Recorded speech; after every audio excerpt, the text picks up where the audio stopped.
Hi, everyone. Judge Andrew, long morning already. Judge Andrew Napolitano here for Judging Freedom. Today is Monday, April 3rd, 2023. It's about 11:05 in the morning here on the East Coast of the United States. Ray McGovern joins us now, as he does every week. Ray, always a pleasure. Thank you for coming back to the show. So tell me, my dear friend, what is the American response to the meeting between President Xi and President Putin now 2 weeks ago? And what is the American spin on this? Well, two things, Judge.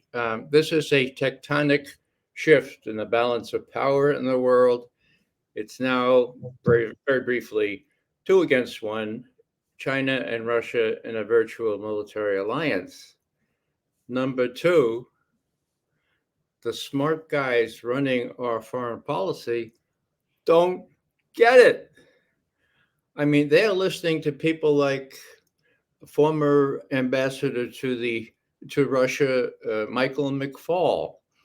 Now, after all the ceremony, pomp and circumstance, and the very serious promises made between President Xi and President Putin, what does Michael McFaul do? He says, no, Putin has humiliated Xi, and this is not going to go down well in Beijing.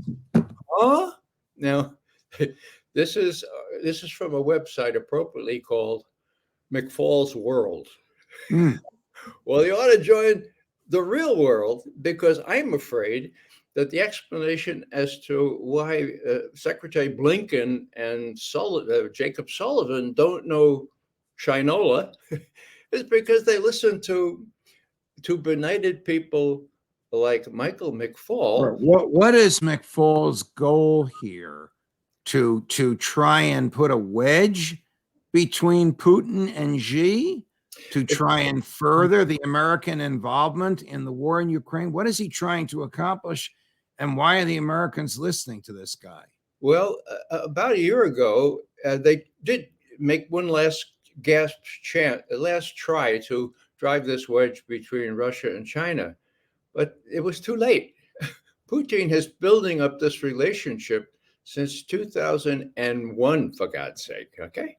And they are, as I say, they are personal friends as well as joined together at the hip against enemy number one, who happens to be the United States of America.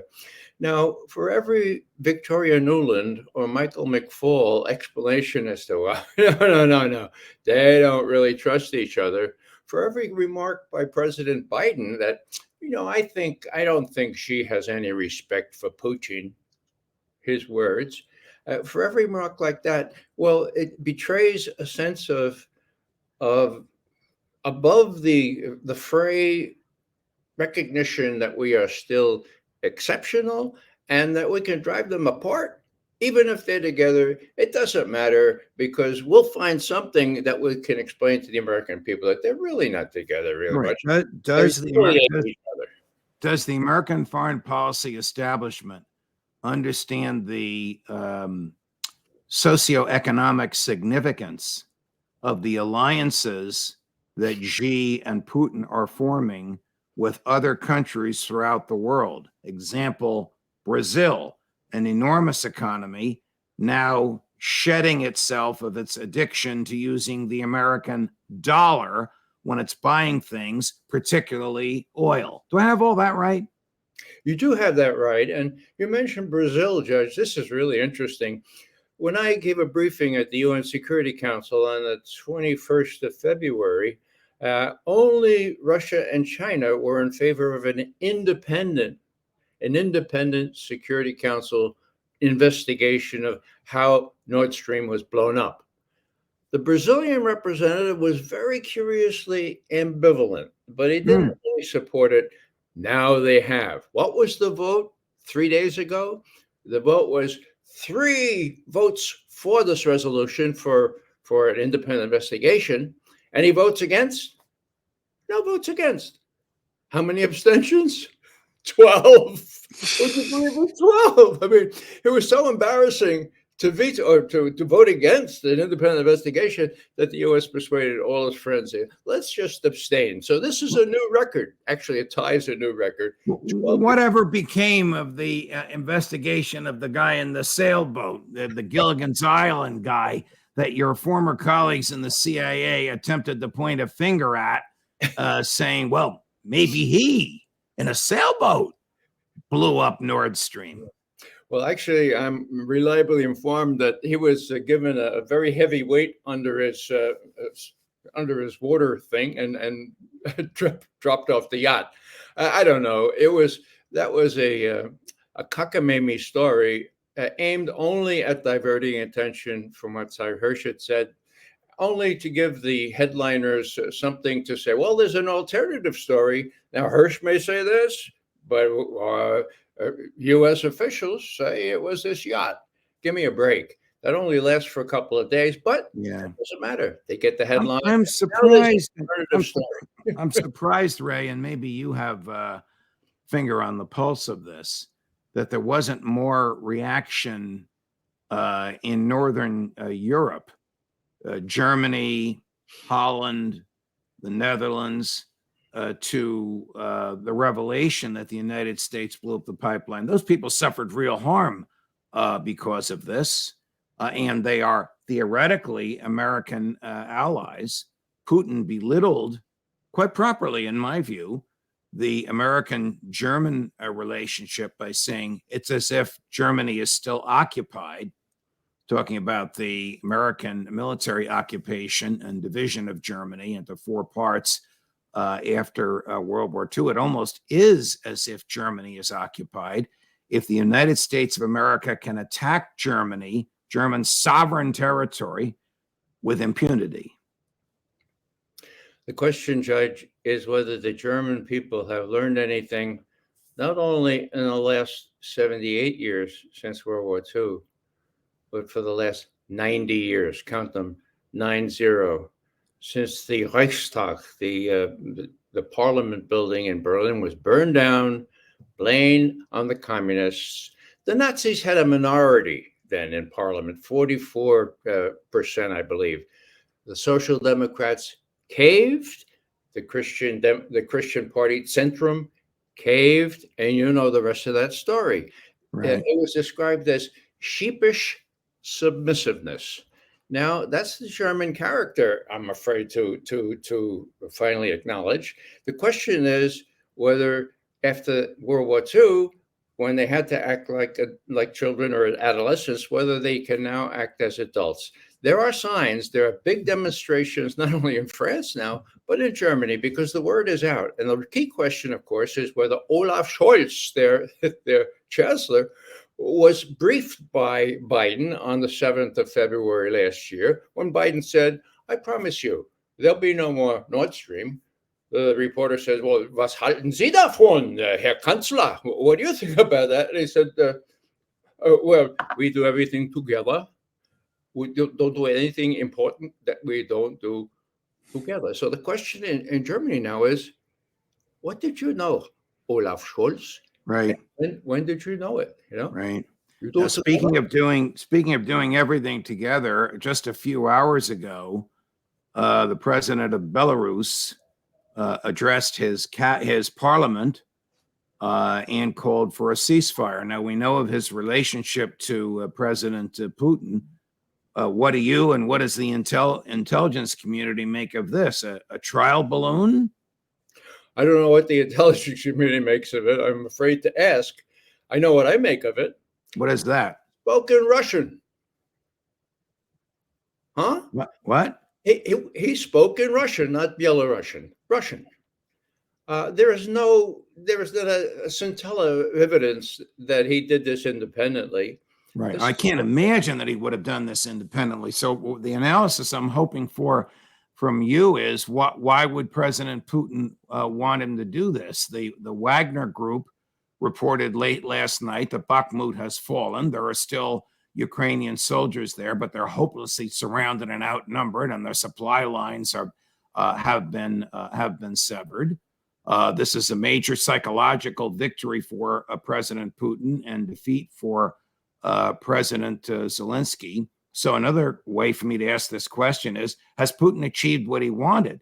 Does he have a sufficient amount of Eastern Ukraine that he can claim historically, legally, culturally, always has been, and should still be a part of Russia, and he's finished with his work?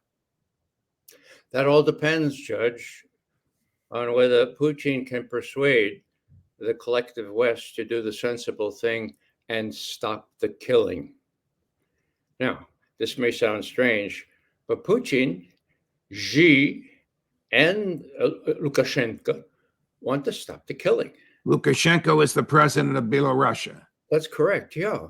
And he made this big speech on the very day that Russia issued a major foreign policy statement. I have it here. It's I printed out 37 pages. It establishes a new foreign policy that has been reflected in how Russia and China have felt their courage lately and stood up. Now, the question is, I think, well, this is interesting. Lukashenko says that there have been massive casualties on both sides. I'm beginning to believe that. I mean, we have lots of ratios being talked about. The New York Times certainly has it completely wrong in saying 7 casualties of Russia to 1 of Ukraine. That is probably the other way, but they want to stop the killing. And if they get talks going, I think there's a reasonable possibility that the U.S. will finally say, okay, all right, we'll settle for what we can get. We don't want the Russian forces all the way up to the Dnieper River. Otherwise, I think they will go that far. But now is sort of like the last gasp. I think Lukashenko is the last person saying, all right, look, here it is. Here's the decision. Should we go to talks, or do you want us to go to the Dnieper? And then we'll have talks. There have to be talks eventually. Question is whether these benighted people in Washington get that through their heads, because Ukraine cannot win. Milley said that yesterday, for God's sake. General Milley. Right. But General Milley, well, it's not General Milley's fault, although he does mouth the administration line, except for this statement and a similar one he made a few months ago. General Milley's boss does not have an off-ramp. Joe Biden does not have an off-ramp. He spent $65 billion with a B American dollars. He's got a blank check for another $60 billion. What is he going to do? Continue to spend the money, or wisely call up Zelensky and say, you just lost Bakhmut. Putin's willing to stop the killing tonight. I want you to go along with it. Do you really think that Joe Biden would do that? I don't think Biden is in charge, Judge. That's part of the problem. I don't think Blinken. I don't think Sullivan. I don't think Victoria Nuland, who's really running the policy from the State Department, are capable of realizing that we can't prevail this time, and that we have to tuck in our horns and we have to settle for what we can get. They're quite prepared to have Zelensky expend the rest of his troops and then call for us and say, oh, now you've got to come. NATO's got to come in big time. That's what Nuland wants. I don't know about Blinken and Sullivan. That's what she wants. Now, no, she wants a, I'm going to use her phrase, liberation or evacuation of Russian troops from Crimea. I mean, that's no more going to happen than that Putin's going to do a dance in Times Square. Yeah. I mean, she's just living in another world if she thinks that NATO can cause that to happen. Yeah, she says at least we have to demilitarize it. Right. Well, come on. Russia's only all year round ice-free naval base, Sevastopol, is right there in Crimea, established about the time of Catherine the Great, which was the time of our revolution. It's been there, it's not going to go away. She's not going to demilitarize it. So Biden's got to wake up, or somebody's got to wake him up and say, look, Joe, these guys are getting you in deeper, deeper trouble. Do you really want World War III? You say you don't, then you got to stop. Let me ask you about this arrest of Evan Gershkovich, the head of the Wall Street Journal Moscow bureau. Now, he wasn't in Moscow. He was in Eastern Russia. The Russians said we caught him red-handed. He had military documents in his hands. Well, he's an investigative reporter. They don't have a Pentagon Papers case to protect investigative reporters who get their hands on military secrets. But my question to you is bigger picture. Have we entered a posture in our diplomacy where it's going to be kidnapping and arrest versus kidnapping and arrest as a diplomatic tool? Well, I don't think we're there yet. I haven't seen the proof that the Russians are using to call this fellow guilty. But I am told, or we learn, that a lot of Russian spies have been kicked out of the collective West country, so to speak. And it is tit for tat. And, I would not rule out the fact that that old Gershkovich was getting stuff that he shouldn't have been getting from somebody who sort of set him up. So I don't know, and I'm trying to be very careful on this, but I don't see a widespread tit for tat just yet. It may come soon. The United States arrested a Brazilian soccer star whom the State Department claims his real name is Sergei Cherkasov. That's not Brazilian. And Mr. Cherkasov, they claim, was working for the FSB. That's the Russian security apparatus. I shouldn't laugh because you got a Russian posing as a Brazilian. That was 2 weeks ago. Maybe they went after this Wall Street Journal fellow. Turns out this Wall Street Journal fellow and I have a lot of mutual friends. They tell me he's a tough, aggressive, investigative reporter, but no more a spy, one of them said to me, than you are a ballerina, Judge. So an apt analogy. But my point is, Brittany Griner for Victor Boot, and now this Sergei fellow for the Wall Street Journal guy. I mean, what is really accomplished by this stuff? Surely old Joe or Tony Blinken or the head of the CIA, William Burns or Victoria Nuland, are not going to change American foreign policy because a Wall Street Journal reporter has been kidnapped by Russian security forces, are they? No, they're not. This is, as I say, tit for tat, but it has consequential effects. Now, think back to the fall of 2016. There arose this fable about Russian hacking. What happened? Obama kicked 25 Russian diplomats out of the United States, confiscated diplomatic property, and that began Russiagate, okay? So these things can balloon into something very consequential, which Russiagate was. And I'll just add that the reason that 70% of the American people hate Russia is because they think Russia was responsible for Donald Trump and might do it again, for God's sake. They weren't, and they're not going to do it again. Last question. Over the weekend, a public Putin ally, one of those nationalists who's actually on the right of Putin, was blown up in a cafe in St. Petersburg, Russia. 30 other people were injured. The Russian security forces, the same crew that arrested Mr. Gershkovich, arrested a young Ukrainian woman who apparently handed this guy a statue of himself. And as soon as he put the statue down, it exploded and killed him. Is this the Ukrainian intel MO? I've done not a lot of, but time permitting, I've looked up a little bit about this particular guy who was blown up. His past is not all that clean. God knows who had incentive to do this. I'm interested in seeing that the Russians are not yet, as far as I'm aware, blaming Ukraine for this one. Got it. Ray McGovern, always a pleasure, my dear friend.